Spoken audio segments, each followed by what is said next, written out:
човек кога ќе се најде во некоја безизлезна ситуација, да речам, кога може да си го види дури и крајот на животот, мислам дека тогаш презема порадикални мерки.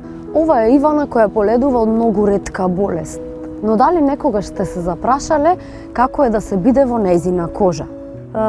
Моите родители дознале за цистичната фиброза откако јас сум имала проблеми со стомакот и со столицата.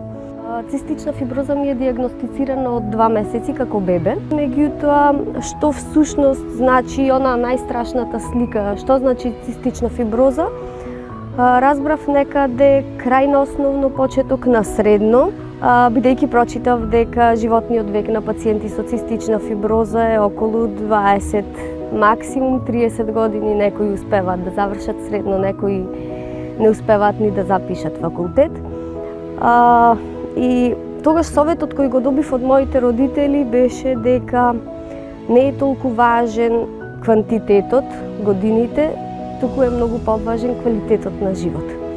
И од тогаш како лајтмотив, да речам, е таа цел дека многу треба да се насочам кон она како квалитетно јас ќе ги живеам тие сите години кои ги имам и дека секогаш постои надеж за изноѓање на терапија, што и се случи впрочем. И не случајно денес зборувам за ова, бидејќи на денешен ден секоја година се одбележува денот на ретките болести и не подсетува дека во светот живеат 300 милиони луѓе кои имаат ретка болест. Тој период многу тешки работи, препреки за преминување. Речи си, секој месец или на месец и пол бев хоспитализирана на болница по 2 недели. Не беше едноставно воопшто за да речам да човек, млад човек да се избори со сето тоа, но за среќа работите за мене и за 70 на пациенти за сега се сменети.